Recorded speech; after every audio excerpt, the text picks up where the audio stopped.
आप कत्ल न करें, हिंसा न करें, कोई चोरी न करें, डकैती न करें, अमानवी काम न करें। जहां तक हो जाए वहां तक सूझ समझ से इन सब चीजों से बचे रहे और जो गंदगी आपके पास में जमा है वो जल्दी से उसको उतार दिया जाएगा।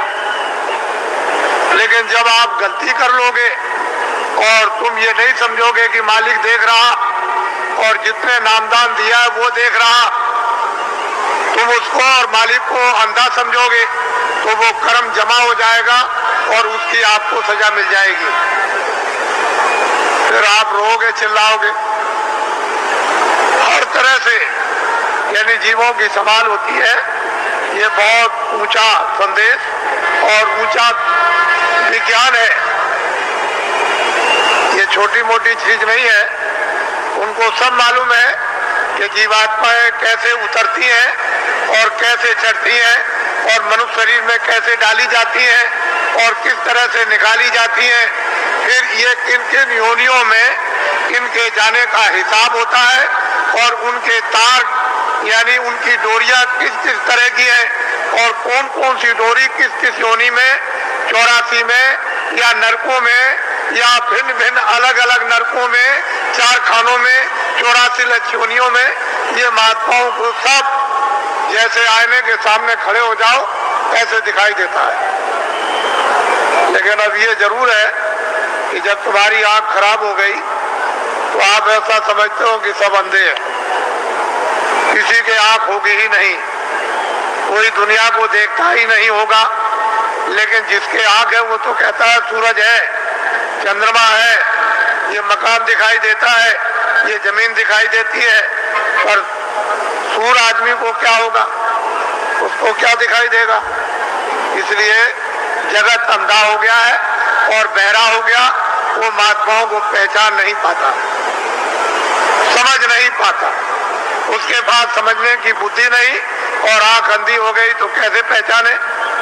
कहीं अगर उसको आंख में आंख हो गई होती, वो दिव्य नेत्र ज्ञान चक्षु खुल गया होता, तब तो उस नूर में, उस प्रकाश में पहचान लेता। तो हिंदुओं और मुसलमानों और सिखों और ईसाइयों, ये जाति दौलत, ये जन्म जात की संपत्ति महात्मा फकीरों के पास सबकी है। जो भी इच्छा करे, हिंदू, मुसलमान, सिख, ईसाई, वो महात्माओं के पास जाकर के दौलत को ले आए, इस संपत्ति को ले ले। ये सबकी है, किसी एक की नहीं है। और जो इसमें भाव भक्ति करेगा उसको ये दौलत मिल जाएगी। भक्ति नाम किसका है? आज्ञा का पालन, और कोई भक्ति नहीं। भक्ति नाम कोई तस्वीर देखने का नहीं। तुमने मंदिर में मूर्त देख ली तो इसका नाम भक्ति नहीं, या तुमने गाना गा लिया, कोई प्रार्थना कर ली, इसका नाम भक्ति नहीं।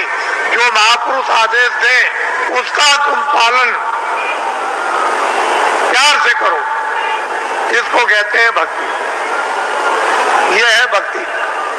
हमने राम को नहीं देखा, हमने कृष्ण को नहीं देखा, हमने तुलसीदास को नहीं देखा, हमने मोहम्मद साहब को नहीं देखा, हमने ईसा मसीह को नहीं देखा, हमने पैगंबरों को नहीं देखा, हमने योगियों को नहीं देखा, ऋषि मुनियों को नहीं देखा, तो आप किसका पालन करोगे?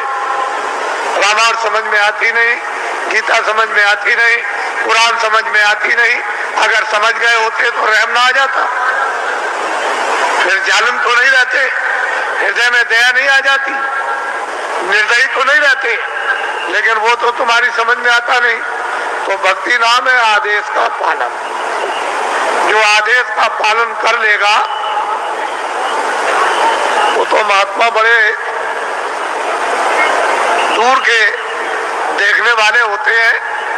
वो धीरे धीरे धीरे धीरे धीरे धीरे चारों तरफ से जाल डाल कर और ऐसा तुमको फंसा लेंगे। पहले कुछ नहीं बोलेंगे, धीरे से फिर फंसा लेंगे, और जब शिकंजे में आ गए तब फिर ठीक करेंगे। वो बड़े होशियार होते हैं।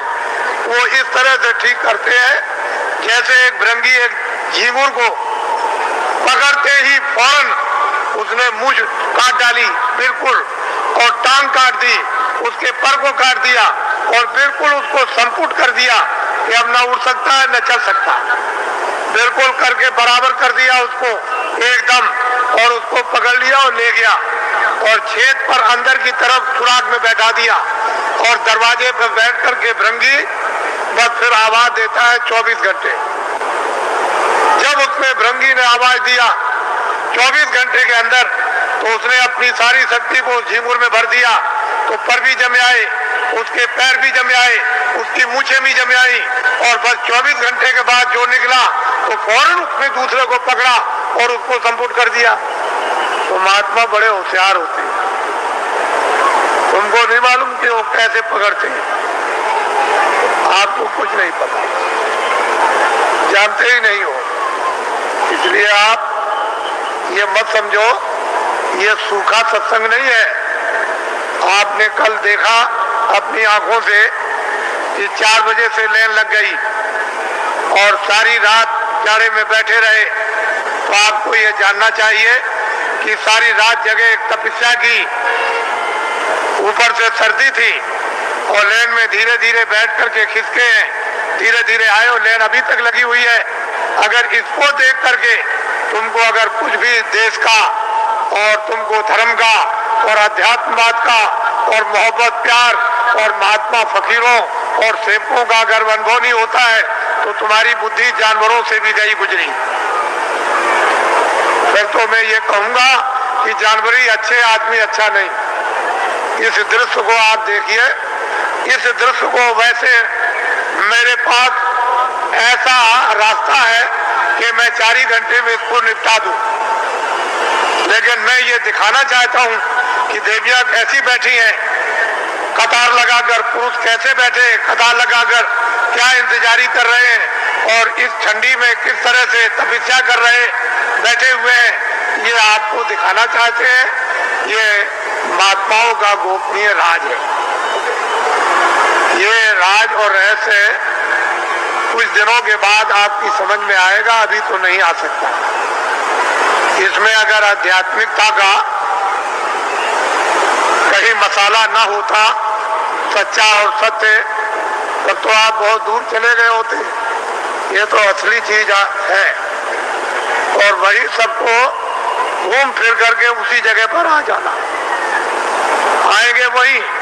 वो रास्ता एक दिया जा रहा, अभी रास्ता और रास्तों के स्रोत अभी खोल दिए जाते हैं, तो चारों तरफ गली पूछे से और फौरन पगडंडी और सड़कों पर आकर और फौरन आ जाएंगे बिल्कुल।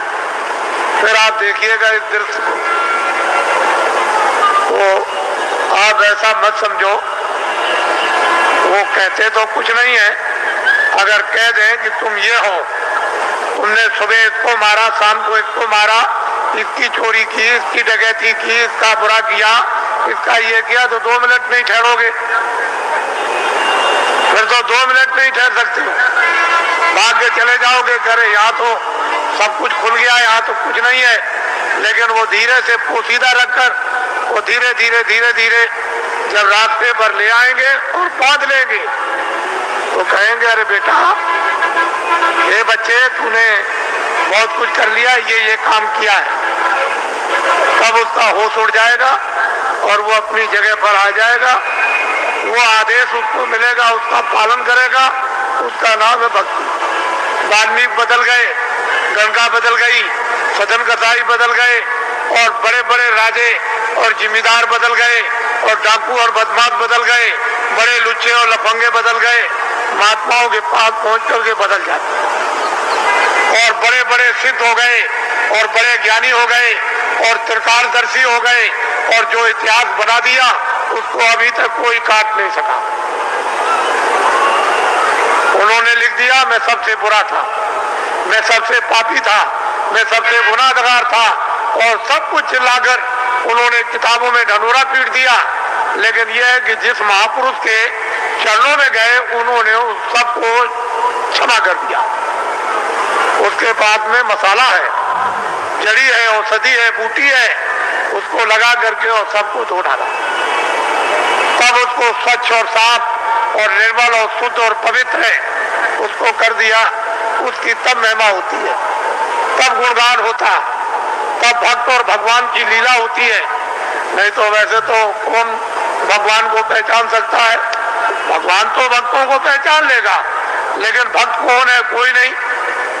भक्त और भगवान का एक रस, एक रूप और एक भाव जब बन जाता है तब लीला होती है भक्त और भगवान की, स्वामी और सेवक की, और मुर्शिद और मुरीद। तो मुसलमान जो मस्जिद में इबादत करते हैं, उनके इबादत करने का तौर तरीका सही नहीं है, गलत है। इसलिए मुसलमानों की इबादत खुदा कबूल नहीं कर रहा। क्यों नहीं कर रहा? कि उन्होंने अपने दिल और दिमाग को पाक साफ नहीं रखा, और गंदगी से मालिक इबादत को कबूल कभी कर नहीं सकता। इसलिए उनकी इबादत कबूल नहीं होती और वक्त उनका जाया हो रहा। और ये जिस्म जो आपको थोड़े वक्त के लिए दिया गया, वक्त पूरा होते ही जैसे ही पूरा हुआ, लेकिन उन्होंने कहा जिस्म हमने इबादत के लिए ही दिया है कि इबादत से तुम अपनी रूह को जगा लो और नजात में पहुंचा दो मौत के पहले। लेकिन आपने इसको समझा नहीं, वक्त पूरा हुआ और रूह को जिस्म से निकाल दिया। जिस तरह से हिंदू की जीवात्मा निकाली जाएगी, उसी तरह से मुसलमान की रूह निकाली जाएगी, और फैसला दोनों का एक ही तख्त पर होता है, अलग अलग नहीं। वहां न कोई हिंदू है, न वहां कोई मुसलमान। वहां तो जो भी तुमने अच्छे और बुरे जो काम किए वो वहां पर है, और उसी का इंसाफ हो जाएगा। वहां किसी शहादत और गवाही की जरूरत नहीं। ये सब कुछ है, महात्माओं को, महान आत्माओं को ये सब दिखाई देता है। इससे मालूम होता है कि वो कौन है हिसाब करने वाला, और किस तरह से हिसाब करता है, और किन लोगों को फिर मनुष्य शरीर नहीं मिलता और कब तक नहीं मिलता है, ये महापुरुषों को सब मालूम। अब आप लोगों से हमारी ये विनय और प्रार्थना है कि अब आप लोग अपना उम्र का जो थोड़ा बहुत बचा हुआ हिस्सा है, कुछ तो आप खेती दुकान दफ्तर में लगा दो, कुछ बच्चों की सेवा में लगा दो, कुछ मान सम्मान में लगा दो, कुछ सोने में। थोड़ा सा समय बचाओ इसी मनुष्य मंदिर में, जिस्मानी मस्जिद में, तो सच्चे खुदा की रूह से इबादत हो जाए और सच्चे भगवान का जीवात्मा से भजन हो जाए। तो ये